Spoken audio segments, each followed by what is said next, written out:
Welcome to Hey, It's Carly Rae Book Club. This is Book Hour, where authors will talk their latest novels, reveal their writing process, and play some fun book games. I'm your host, Carly Rae.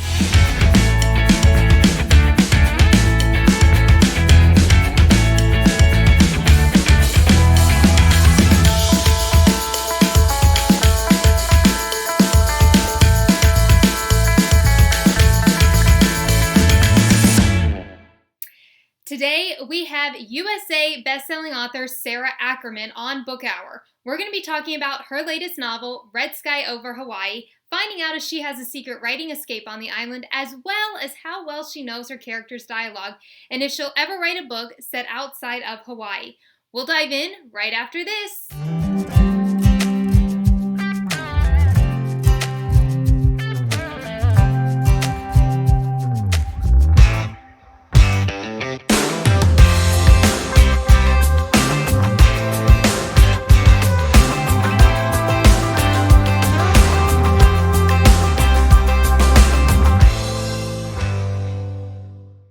So hello, Sara. You're calling in from Hawaii, correct?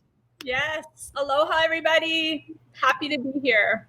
We're excited to have you. So tell us about your latest novel, Red Sky Over Hawaii. It is your third historical novel, which, by the way, congratulations. And it centers around the character of Lana. Yes. So this book is set, it's very near and dear to my heart because it's set at Kilauea Volcano, which is one of my favorite places in the world. And it's also set during World War II, as my other books are. And it's essentially, to really, I guess, go back a little bit, I got the idea from when I was out hiking there and I stumbled upon an old house at the national park, just out in the middle of nowhere. And it was a really cool house. And I when I learned the history of it, that it was built as a hideaway house in case of the Japanese invasion, right then I thought, oh, this would make a good novel. Yeah. And so a few years later, I heard another story about a German family on Oahu whose parents were taken away, and the kids were left at home. And the parents were gone for a couple years. And so I kind of merged those two stories together. And the parents were put in internment camps. And so it's essentially about a group of kind of eclectic group of people that end up at this hideaway house during the war. And they're sort of how it's about family, like found family people. Yeah. Yeah. Yeah. And I really enjoyed it because I thought it was such like a different take in the historical genre too. Like I haven't read a book like set in that aspect. And so that's why it was such a unique historical read.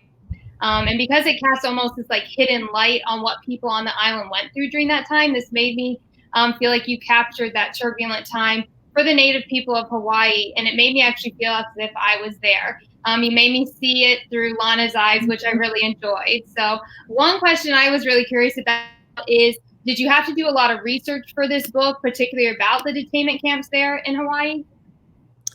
I did. I think with each subsequent book, I already have a certain, level of knowledge about that. But for this one, I didn't know that much about the volcano and the history of the war and the internment camp volcano. I knew there was one. But the national parks actually put out a really great publication that kind of provided a lot of my research, because there really wasn't that much, and as well as interviewing some older people that were there during Yeah, that must have been really interesting too, talking to them. Yes, very much so. For historical fiction too, just all the little details, like daily details. Did you have a refrigerator up there, or all kinds of things you have to find out. That's interesting. It's probably stuff you don't even think about too. Yeah, exactly. Yeah. And then I did read in one of your interviews for the Washington Independent that you grew up with your grandparents' stories about the war, listening to those. Is that inspired, like this novel's inspiration, along with all your other writing that you do? This one, not as much, actually. The first two were definitely from my grandmother's stories. She always talked about the lion for my first book that the soldiers had as their mascot. And then this one, I think, was just more of me finding this house and hearing that story and kind of merging the two together. So not as much. Yeah. But my grandmother always, really cool.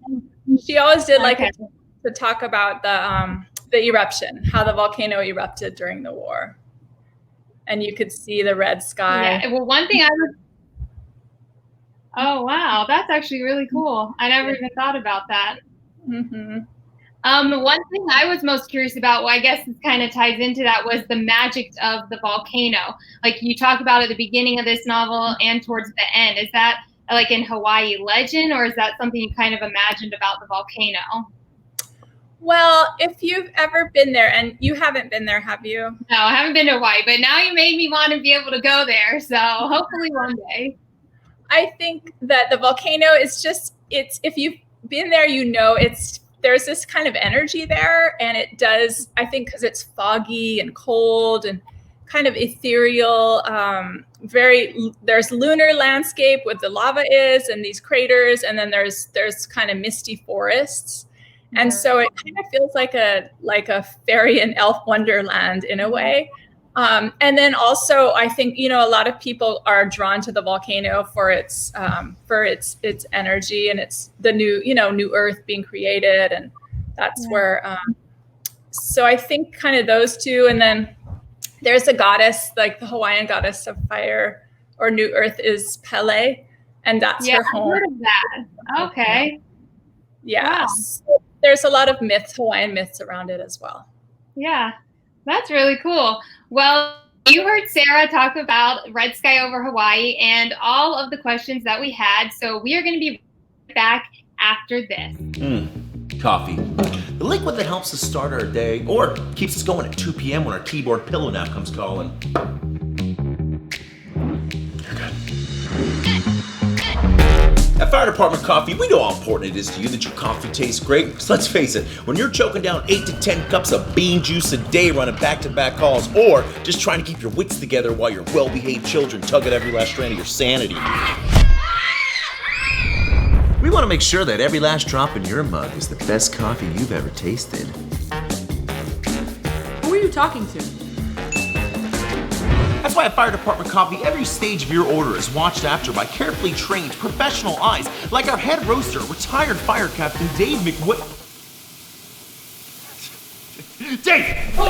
From our R&D department that's always striving to make sure that your next cup of Fire Department coffee is the perfect balance of wonderful taste and the caffeinated motivation that you need to get through your day. There has got to be a better way of testing this. Probably. Making sure that you get your orders delivered to you as quickly and affordably as possible. Hey Doris, you know you're the only lady I hand delivered to. Oh, thank you, Jason. I was wondering if you could help me. I think my cat is stuck in the attic again. Are you sure he's up here, Doris? It's really hot and I can't see anything. Oh, I'm sure he's still up there. Why don't you take off your shirt? You wouldn't want to overheat. Not falling again for that, Doris. And at the end of the day, we're just thankful that we get to follow our passion of making high-quality coffee for thousands of hardworking people all across the world. So thank you for your support, and we look forward to making each and every one of your days better, one cup of coffee at a time. Cut. Woo! Good job, guys. Very, very nice. Smooth. A lady named Doris just ordered a couple bags of coffee and asked for it to be delivered by her steamy ginger firefighter. Oh, that lady is relentless.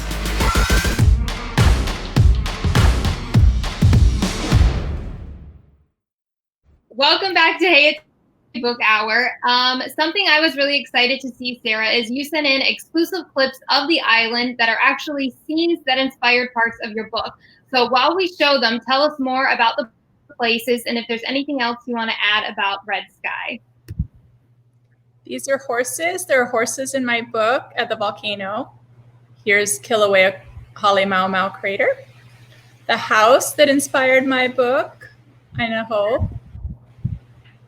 Walking through the lava. More lava. Sailor, the dog in my book. She was inspired by a real dog.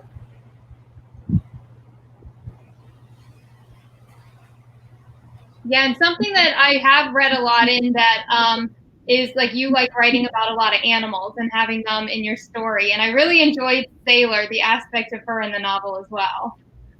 I do. I always love including animals. And I mean, it happens organically. Although this last one was Sailor, I had fallen in love with her on Instagram.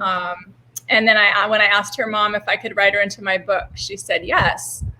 And so, because I think, animals are so often left out of war stories, but there was a lot of animals left without homes, or, that kind of stuff happened during the war, and a lot of mascots. And so Sailor, I think, was a natural addition to the story. Yeah, I really enjoyed her, and I thought it added something different because, like you said, a lot of historical novels don't have that. So, yeah. Now, something people might not know about you is you were born and raised in Hawaii. Is that why all of your books take place there? Yes, I was. Yeah. I was born on Oahu, and then I moved to the Big Island 5 years ago. It's my favorite island, and but I'm back on Oahu for a little bit now, and yeah, it's a great place to live. Although right now I have a little bit of island fever with being stuck here. Yeah. Novel's description, you even make me smell the Hawaiian air, which is why I want to go there right now. To write and capture such essence in your writing, do you go to a hidden spot to write on the island? I usually have to write at home. I think it's the best place for me. I'm not one of those people that goes to the coffee shop to write, although I can go to the coffee shop to edit. And but I spend a lot of time out hiking and walking, either at the volcano or along the coast or in the mountains. And I'm always paying attention to the sights and the sounds and the smells and the birds and the plants. And so I think that I'm just absorbing it, and then it transfers into my books. Yeah. Now, I know a lot of writers and authors have different writing methods. Tell us about yours. Do you brainstorm your ideas for like a few days, or do you just jump right into writing the chapters and then see how it goes? How do you construct your ideas when writing? So generally, I'll be kind of thinking of ideas for a while, maybe a few months before I start, and just kind of spinning different story ideas in my head. And then I will write a short proposal, like an outline, to my publisher. But I never know. It's always just an idea. And then once I start writing, it can pretty drastically veer from that idea. Yeah. But I have a little bit of an end in mind, and so I'm kind of halfway between plotter and pantster, if you know what that is. Yeah. Fly by the seat, right by the seat of your pants. Yeah. So I do that, and then it takes me about 5 or 6 months to write a first draft, and then my agent will edit it or give me notes, and then I'll work on that, and then we submit it, and then my editor will usually do a pretty big round of edits. So it's about a year-long process overall. Yeah, and do you like breaks like in between the editing parts? Like once you get you like absorb it and then go back, take it all in? Usually. The editing part is pretty intense. And like with writing, I can only write a few hours a day, really. And then with editing, I can edit all day long. And having an editor is really a gift, a good editor, because they always take your book to another level. I go as far as I can, and then they'll tell you, oh, you need to add this here, or you need to, deepen this character, or whatever it might be. So I feel really lucky to have a great editor and an agent that edits as well. I do think having an editor is really important too. Is that like your main advice you would give aspiring authors watching this video right now, is to get an editor? It definitely helps. They're not cheap. I hired one for Island of Sweet Pies and Soldiers before I had an agent, because that was my book. I had written 3 other books before that, but that was the one that got me an agent. And I would definitely say that I think writers' conferences are really helpful. Mm-hmm. So if you can get yourself to a writers' conference, that would be, I think, one of the best things you could do for yourself. Yeah. Yeah, that is such great advice, and I definitely recommend like everyone watching this to take heed on that. So we will be right back after this to find out how well Sara knows her character's dialogue and play a Would You Ever game with Sara. So we'll be right back in a few moments. Hey there, I'm Wes, and I'm a recovering drug addict and alcoholic. Looking back, I don't think I was that different from most who experiment with drugs and alcohol. The only difference is, I never stopped. What began with a few pills here and there led me to depending upon roughly 35 Vicodin a day. My addiction rocked me to the point where I ended up living in an old warehouse. I didn't want to live anymore, but at the same time, I really didn't want to die. They say it's darkest before the dawn, and that held true in my case. In a moment of clarity, courtesy of the man upstairs, I got on the road to recovery. It was time to use this gift to help others, and Clean Cause was born. Homegrown in Austin, Texas, and armed with purpose, the Clean team has created a beverage company whereby 50% of the profits go to support individuals in recovery from alcohol and drug addiction. We're ready to rock and roll, but we're only a few. We need you. Buy any of our products and you'll be energizing recovery from alcohol and drug addiction. Shop now at cleancause.com.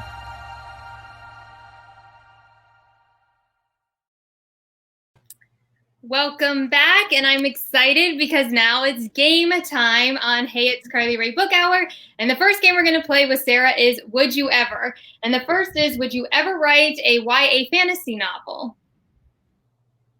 Definitely. Yeah. I would. Yes. I've read a lot of YA, and I do like fantasy. So yes, I would for sure. I'm excited for that. If you ever do it. Would you ever swim with sharks?